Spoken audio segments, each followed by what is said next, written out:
Permaneça em pé para lermos a palavra do Senhor. Salmo 34, versos 12 e 13. Meus irmãos, o meu entendimento é que tudo aquilo que é enfatizado na Bíblia é muito importante para todos nós. Se existe um tema que é recorrente na palavra de Deus, então deve também frequentar o púlpito constantemente. Essa noite quero abordar aquilo que esse texto bíblico diz, e os irmãos verão como a palavra de Deus nos confronta acerca do uso da fala. Qual hábito devemos cultivar quando pensamos neste instrumento tão valioso que é a fala? Salmo 34, versos 12 e 13. Vamos ler juntos? Quem é o homem que ama a vida e quer longevidade para ver o bem? Refreia a língua do mal e os lábios de falarem dolosamente. Podem assentar, irmãos. Mantenham a Bíblia diante dos olhos dos irmãos. Este é um salmo de sabedoria. Deus usou Davi para nos desafiar a uma vida reta. Um homem já experiente, que agora com todo amor compartilha o ensino que recebera do Senhor, mas que também adquirira de toda uma vida como líder de uma nação, num período áureo da história de Israel. Irmãos, vejam no verso 11 deste mesmo salmo, quando Davi amorosamente diz: vinde, filhos, e escutai-me. Vejam, irmãos, que aqui está um pai que se coloca na posição de um mestre, motivado por amor, e diz: vocês correm o risco de errar em algo tão importante. Vocês estão diante de um tão grande desafio que eu quero instruir vocês. Eu vos ensinarei o temor do Senhor. E logo na sequência, para nós o texto bíblico é didaticamente dividido em versos, mas para Davi não. Logo depois, Davi diz: querem saber quem é aquele homem que viverá bem e por muito tempo? É aquele homem que fala com pureza. Falar com pureza, irmãos, é o hábito de quem vive no temor do Senhor e no poder de Deus busca se afastar do mal. Para estas pessoas, crentes em Jesus, que valorizam a retidão de caráter, um futuro feliz com vida abundante é o que se espera, porque eles também falam com pureza. É o que a palavra de Deus nos desafia a aceitar, que uma vida longa e abundante, e Jesus veio nos dar vida abundante, é marcada por um freio que é colocado sobre a língua e pelo impedimento dos lábios de falarem aquilo que é enganoso, aquilo que é impuro, aquilo que é maldoso, aquilo que é indevido. No poder de Deus, meu irmão, fale com pureza. Atente para aquilo que a palavra de Deus diz. E a palavra de Deus diz que você pode sim controlar a sua língua. Vejam o que nos diz Tiago no capítulo 13, versos 1 a 12. Tiago, capítulo 3, a partir do verso 1. Deus usa o apóstolo Tiago para dizer à igreja perseguida: meus irmãos, não vos torneis muitos de vós mestres, sabendo que havemos de receber maior juízo. Porque todos tropeçamos em muitas coisas. Se alguém não tropeça no falar, é perfeito varão, capaz de refrear também todo o corpo. Duas notas, irmãos. Eu olho para esse auditório e vejo aqui pelo menos 9 pastores presentes, mestres da igreja de Jesus. Tiago é usado por Deus para dizer: a não ser que Deus chame vocês, não lutem por isso, porque haverá maior cobrança, maior juízo do Senhor a quem maior confiança é dada pelo Senhor, a confiança de instruir a sua igreja. Isso me faz temer e tremer, irmãos, porque vocês são, meus irmãos, valiosíssimos para o Senhor. Vocês são aquele povo pelo qual Jesus se entregou na cruz. Deus ama a sua igreja, vocês são o corpo de Cristo. Meus irmãos, não é pequena a responsabilidade, não deve ser pequeno o temor de um homem chamado para instruir o povo do Senhor. Então Tiago chega a dizer: não sejam muitos de vós mestres. Talvez vocês estejam pensando no privilégio de falar à igreja do Senhor, mas lembrem-se do rigor do juízo do Senhor àqueles que sabem do valor desse povo, do valor das Escrituras, e de como devem ser verdadeiros, fiéis, corretos na transmissão da verdade. Meus irmãos, o verso 2 é desafiador ao dizer que é perfeito aquele que não tropeça no falar.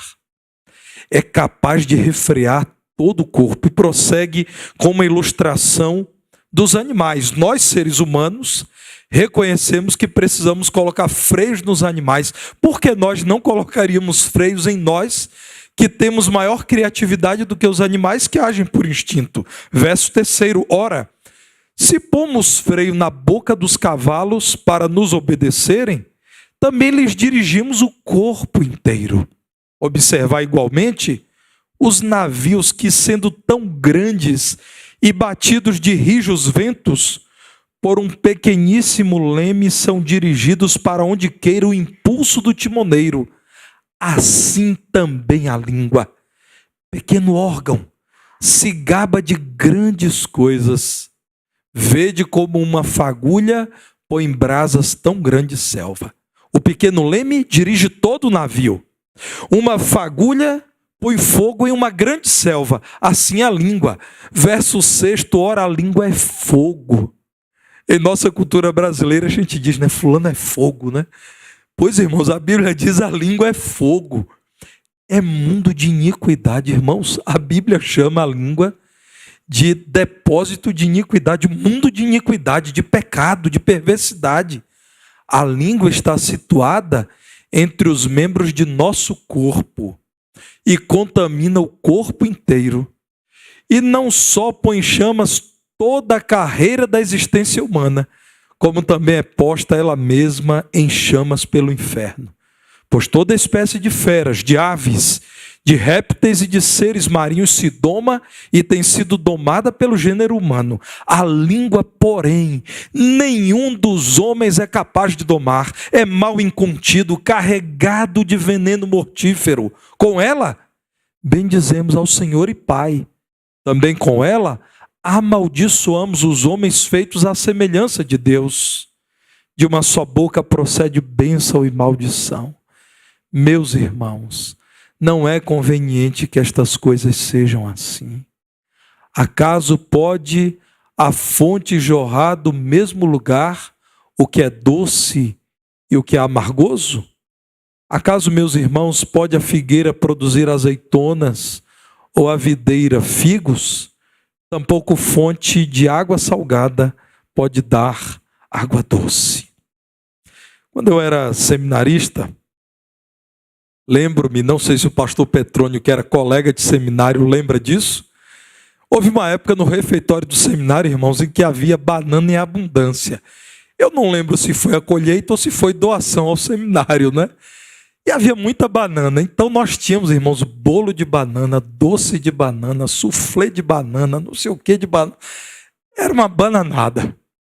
E nós tínhamos um colega que falava muito. Então um dia ele chegou na fila do refeitório e nós íamos com um prato passando e éramos servidos, e muito bem servidos, diga-se de passagem. Tenho boas lembranças do refeitório do seminário. E esse colega que falava demais olhou assim e a sobremesa eram bananas. E ele olhou para a pessoa que servia, e essa que estava servindo era a menos humorada do seminário. Da equipe de cozinha ela era a mais rabugenta. E ele disse assim: banana de novo? Ela respondeu: é porque algum problema? Ele disse: não, isso é uma delícia, eu estou maravilhado de encontrar banana aqui. Meus irmãos, a língua é assim. A língua, irmãos, é um instrumento tão precioso que pode até desviar o furor de alguém. Olha, se ele insistisse em dizer que é porque estava enjoado de banana, eu não quero pensar o que aconteceria com ele. Mas, irmãos, a palavra de Deus nos diz que sozinhos não conseguiremos domar a língua. E eu tenho certeza disso. Sabe quando você diz: meu Deus, quando eu vi, eu já tinha falado. Se eu tivesse pensado melhor, eu teria me calado. Irmãos, a palavra de Deus diz que nenhum homem é capaz de domar a língua. Irmãos, quantos líderes políticos perderam uma grande oportunidade de não falar coisas absurdas? Quantos crentes lamentaram porque falaram que não deveriam? Quantos cônjuges deixaram feridas profundas no coração dos seus amados ou amadas porque não se controlaram e deixaram que uma palavra ruim, maldita, fosse proferida no momento de discórdia? Nenhum homem pode controlar a língua. Eu tenho essa certeza. E tenho essa certeza porque a palavra de Deus diz que assim o é. Diz a palavra de Deus que é difícil de conter a língua e que ela é venenosa. Por isso, irmãos, nós precisamos depender de Deus. É no poder de Deus que eu digo a você: fale com pureza. Nestes tempos difíceis, quando é comum ao homem ímpio falar aquilo que é falso, indigno, maligno. Quando as pessoas já não demonstram mais incômodo com a fala impura. Quando nas redes sociais as pessoas, irmãos, já não percebem o alcance da sua fala, o alcance daquilo que digitam. Nós, os crentes, precisamos voltar a pensar que a nossa fala é sim consequência daquilo que há no coração. A boca fala daquilo que o coração está cheio. O que você deve fazer? Como você deve utilizar a fala? Eu quero te convidar a cultivar o hábito de falar com pureza. E falar com pureza, segundo a palavra de Deus, é falar com verdade e em amor. É o que veremos aqui do Salmo 34, mas também de toda a palavra de Deus dizendo: você quer falar com pureza? Seja verdadeiro e seja amoroso. Quando olhamos para Efésios 4, verso 25, e percebemos Deus, por meio de Paulo, dizendo à igreja: vocês são novas criaturas, aquilo que acabamos de ler. Jesus, tendo dito a Nicodemos: é preciso nascer da água e do Espírito, é preciso nascer de novo. Aliás, irmãos que têm um pouquinho mais de tempo de vida cristã, lembro-me que na infância nós cantávamos na primeira igreja batista de Feira de Santana: ó, tem que nascer da água, ó, tem que nascer de Deus, tem que nascer da água e do Espírito, de Deus tem que nascer do Senhor. Quem já cantou isso aqui, irmãos? Parece que é coisa da Bahia, né, irmãos? Nós cantávamos o texto bíblico. Os irmãos perderam uma grande oportunidade. Eu quero encomendar o nosso ministro Éder. Tem que nascer da água.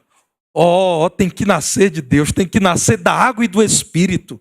De Deus tem que nascer do Senhor. Isso era cantado constantemente. E o pastor era o pastor Arlécio. Por quê, irmãos?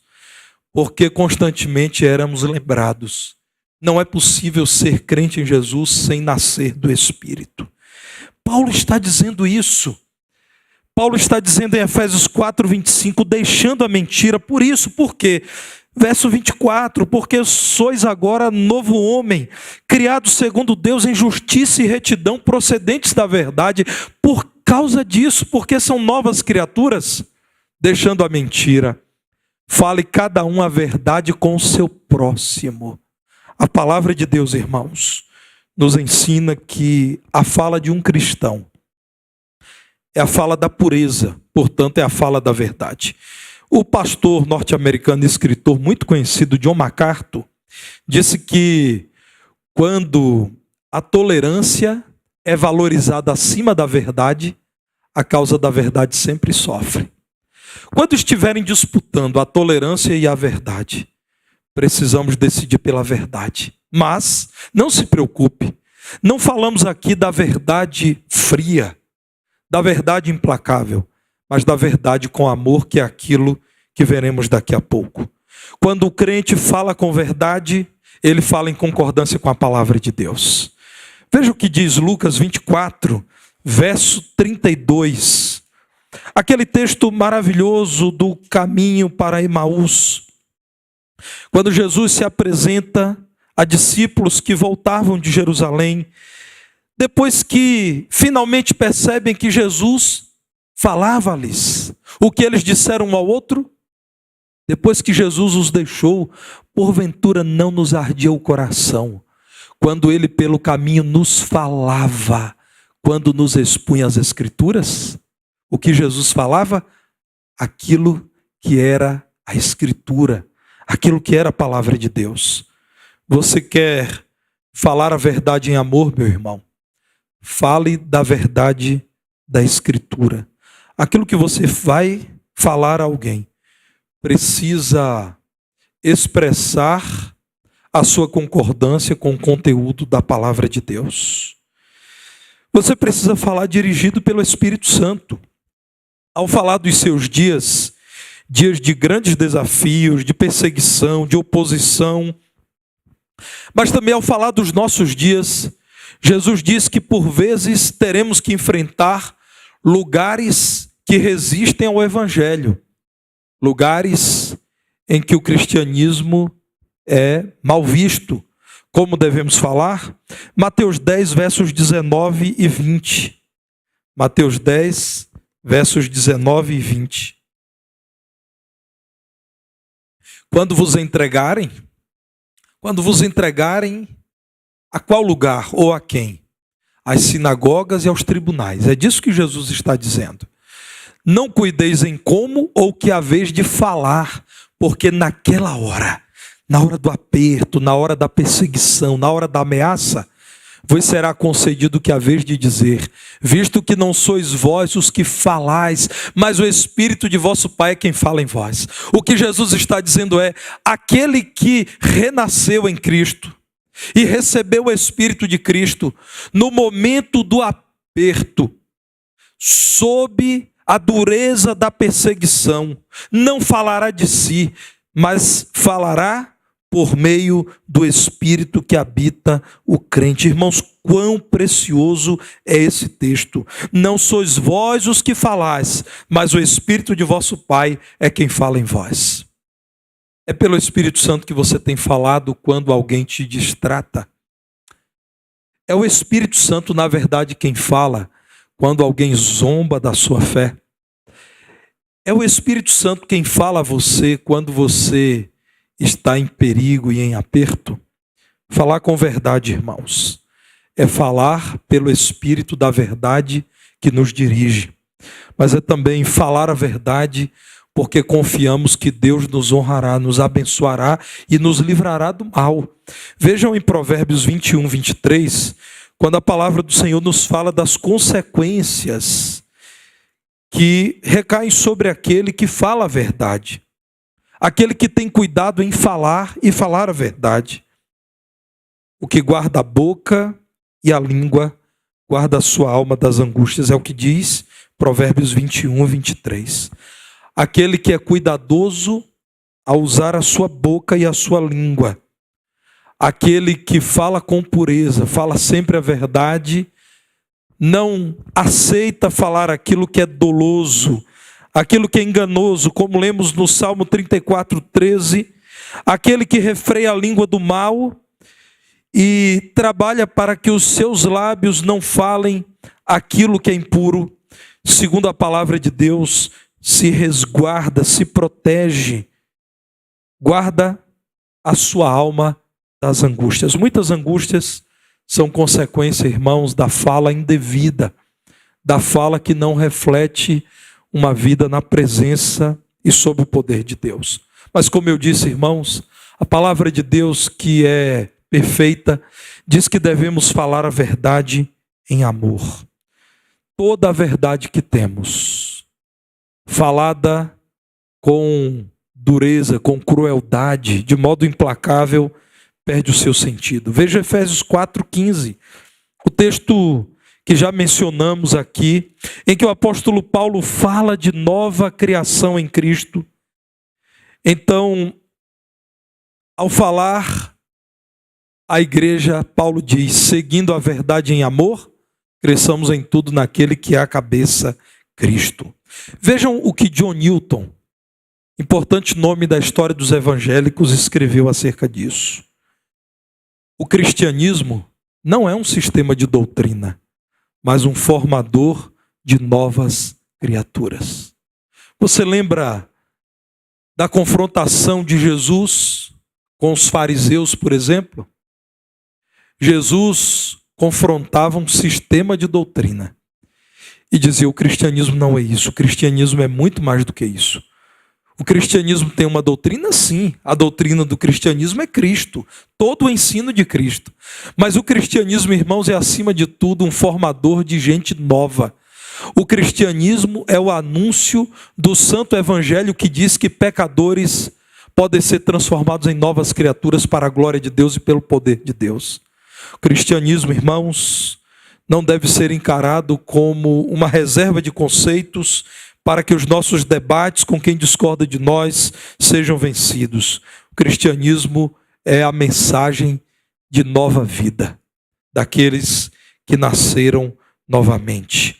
Nós voltamos ao Salmo 34, no verso 13, e encontramos Davi dizendo: você que é temente a Deus e que deseja viver bem, refreia a sua língua da maldade e os seus lábios de falarem aquilo que não é devido, aquilo que não é bom.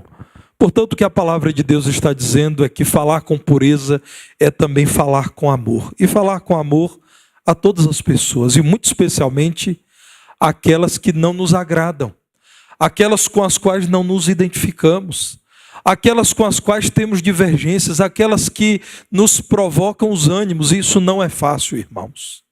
Eu não sei você, mas é muito difícil para mim isso.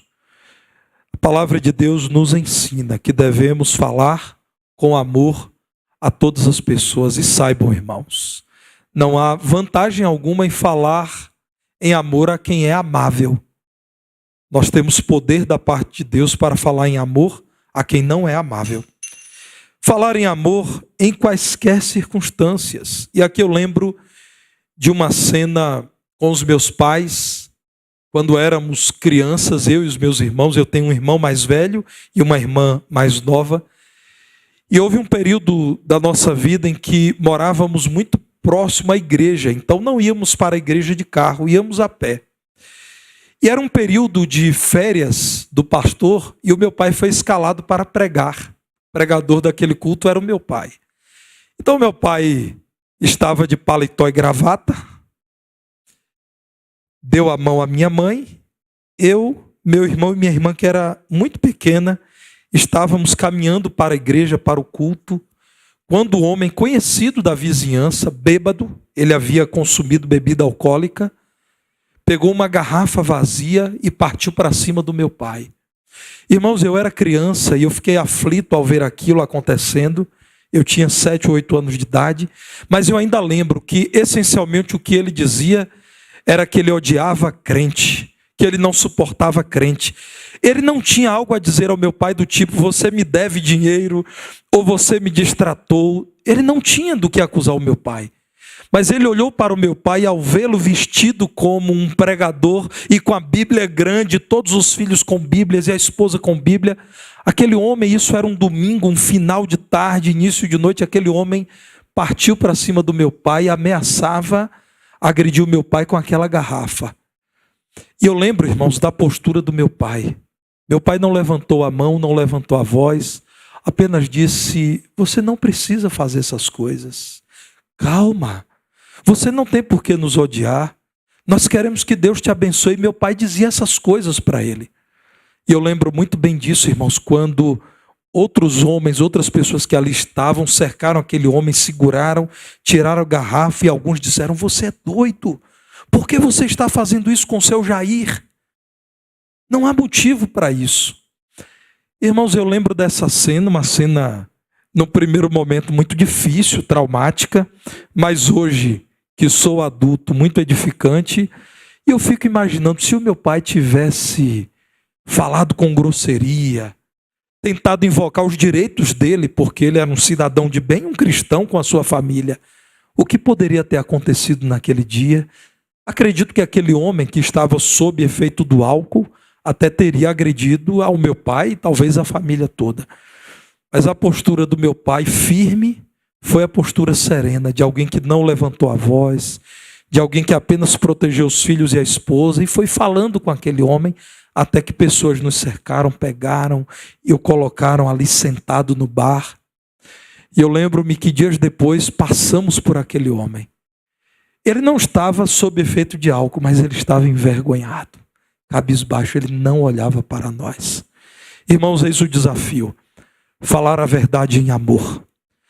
Falar de modo puro é não abrir mão da verdade, a verdade do Evangelho, a verdade do Senhor. Nesses dias em que o mundo cada vez mais odeia a palavra de Deus, falar aquilo que é bíblico, mas falar em amor sobre todos os assuntos, até sobre futebol, política e religião. Dizem que esses são os 3 temas espinhosos. Não deveriam ser espinhosos para nós. Até mesmo falar de futebol, que é uma bobagem, né, irmãos? Que é algo sem importância alguma na nossa vida. Falar de religião, que é um tema, sim, muitíssimo importante, e de política, que é menos importante do que religião. Até esses temas, irmãos, nós somos capazes, pelo Espírito de Deus, de conversar com quem pensa diferente, com quem até nos agride com palavras, com quem é agressivo. Nós somos capazes. Não fazemos isso, irmãos, na verdade, porque nós deixamos de ouvir a voz do Espírito de Deus. Não fazemos isso, e entenda que eu estou me identificando com você. Eu estou usando a primeira pessoa do plural. Nós não fazemos isso porque nós não utilizamos todo o poder que Deus nos dá. Falar a verdade em amor. A palavra de Deus trata desse tema e temos visto muitos textos, porque esse é um tema importante. O justo, aquele que é nova criatura em Cristo, é sábio na utilização da fala. Por quê? Porque o seu coração está tomado pela nova vida em Cristo, tomado pela lei de Deus. Veja o Salmo 37, versos 30 e 31. Porque podemos falar de modo puro? Salmo 37, versos 30 e 31. A boca do justo profere a sabedoria, e a sua língua fala o que é justo. No coração tem ele a lei do seu Deus, os seus passos não vacilarão. O coração dele já foi dominado por um conteúdo que é sem igual, a lei de Deus. Os seus passos não vacilarão, nem mesmo quando ele fala. Não é próprio do crente utilizar palavrão. Crente que utiliza palavrão nas redes sociais, além de pecar contra o Senhor, deixa um péssimo mau testemunho. Testemunho péssimo. Irmãos, não é do crente realçar os defeitos físicos de outra pessoa. Cuidado com isso, irmãos. Não é do crente. O crente age com misericórdia. Não é do crente fazer isso que esse mundo faz e faz com prazer. Não é do cristão, irmãos, usar a fala para enganar, para levar vantagem sobre alguém numa transação comercial. Não é do crente, irmãos, usar palavras grosseiras. Não é do crente usar palavras baixas. Não é do crente usar palavras que não foram fruto de reflexão num coração tomado pelo Senhor. Medite nisso, ore por isso, clame a Deus, porque uma vida plena em Cristo é marcada também pelo uso sábio da fala. Fale com pureza, faça disso um hábito, refreie a sua língua. Deus te tem dado poder para que você controle a sua língua. Agora, pastor Luciano, não é possível que os irmãos não vão lembrar. Cuidado, boquinha, no que fala. Quem lembra dessa, irmãos? Ah, muito bem. Eu já estava imaginando que vocês estavam tentando me provar que eu sou velho, que eu cheiro a naftalina. Cuidado, boquinha, no que fala. O Salvador do céu está olhando para você. Cuidado, boquinha, no que fala. Que grande verdade, né? Nós aprendemos quando crianças na igreja. Irmãos, a vida de um crente deve ser a vida de quem fala com pureza. Isso é um hábito que é cultivado por quem já foi santificado por Cristo. Um homem que outrora sem Cristo abria sua boca e falava aquilo que é doloso, aquilo que é impuro, aquilo que é sujo, aquilo que é indigno, depois de convertido a Cristo. Muda o hábito, porque ele tem poder agora para refrear a língua. Quando falamos com pureza, nós promovemos a comunhão com Deus, porque Deus é santo, irmãos, e nele não há trevas algumas. Nós também desfrutamos de paz com os nossos irmãos, e nós oferecemos um testemunho poderoso diante do mundo ímpio. Que Deus nos ajude a falar com pureza. Qual é o desafio desta igreja para você agora? Que você cultive o hábito de falar com pureza. Fale com pureza, isto é, com verdade e em amor. Que Deus, pois, nos abençoe. Meus irmãos, esse estudo será aprofundado nos pequenos grupos. Ainda hoje, depois deste culto, os supervisores e líderes dos pequenos grupos receberão um roteiro completo, com sugestão de música, com motivos de oração, com lembretes da vida em igreja, com o estudo desenvolvido no formato da reunião de pequeno grupo. E eu espero que você entusiasmadamente participe do IBBP nas casas, as nossas reuniões nas casas. Que Deus nos ajude nisso. Vamos orar? Senhor amado, quero te render graças pelo conteúdo divino da tua palavra, pelas verdades inspiradas da tua lei, pelo ensino maravilhoso da Sagrada Escritura. E quero te pedir, Senhor, dê a mim e aos meus irmãos compromisso profundo com aquilo que está escrito, mas pelo teu Espírito, dê-nos poder para vivenciarmos aquilo que está escrito, aquilo que é a tua lei, Senhor. Ó Pai, confesso que muitas vezes deixamos de falar em pureza porque nos rebelamos contra o Senhor. Eu quero sempre falar em pureza, Senhor. Portanto, dá-me um coração apegado à verdade e um coração cheio de amor. Mas, Senhor, me ajude a amar aquele que não me ama, aquele que me odeia. Me dê poder, Senhor, para amar aquele que me persegue, aquele que me maldiz. Ajuda-nos, Senhor, a fazer do ensino da tua palavra um hábito desenvolvido no dia a dia. O hábito de sempre falar de modo puro, falar em verdade e falar com amor. Ajuda-nos, porque dependemos do Senhor para vivermos aquela vida que o Senhor nos tem ofertado. Assim oramos em nome de Jesus. Amém. Se você nos visita pela primeira vez,